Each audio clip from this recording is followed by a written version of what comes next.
What's up, guys? Welcome to your 191st Android tutorial for the new Boston. What we're going to do in this tutorial is we're going to use a seek bar to control the volume. Right now it's not programmed, so you can still hear the volume. It's going to be two tutorials, and then we're going to basically wrap up our application, add some ads, put it on the marketplace, all that good stuff. So we're going to kind of go quickly, but not too quickly. All we're going to do is we're going to create an XML layout that has a seek bar, and that's under the form widgets. And it's right here, seek bar. Throw that in, and add a ID to it. I called it seek bar volume, and then we're going to go create a class called seek bar volume extends activity. We're going to set up a seek bar instance and a media player instance.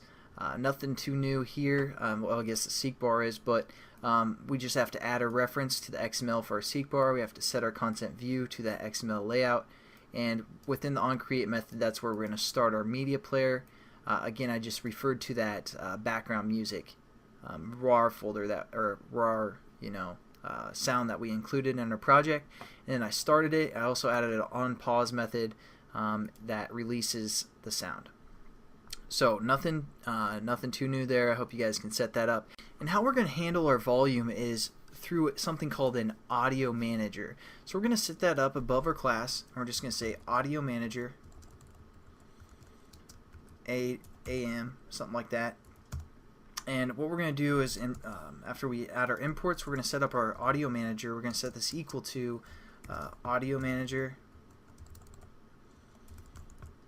just the basic setup. And again, we're going to say get system context or system service, and we're going to refer to context dot audio service.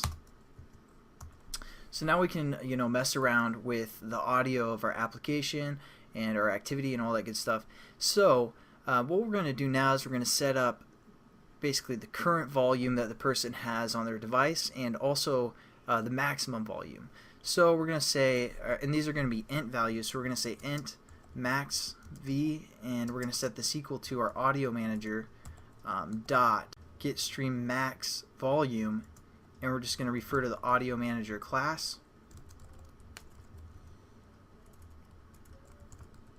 We're going to say dot, and we're just going to say stream music. So all that's doing is creating an int value for basically the maximum volume that the phone can project. So that's all that's doing. Looks a little bit complicated, but it's really not too bad.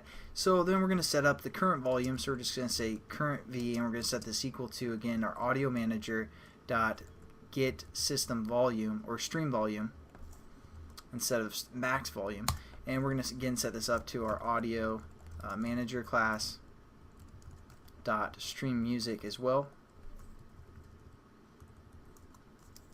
and that's going to get the current volume and pass it in as an int. And also in this tutorial, we're going to set up basically our listener for a seek bar. So we're going to say seek bar, which is the variable name that we created. We're going to say dot set on seek bar changed listener or change listener, and we're going to say this, and then we're going to allow our class to implement the on seek bar change listener. So there we go, and then we just have to add our unimplemented method. And as you can see, we have three of them: a progress changed, a progress start tracking touch, and a stop tracking touch, which we'll get into in the next tutorial. Again, I just want to make sure everything's set up, and I'll show you guys how we can use our seek bar to handle basically our volume. So I'll catch you guys in the next tutorial. Hope you have a good one, and see you then.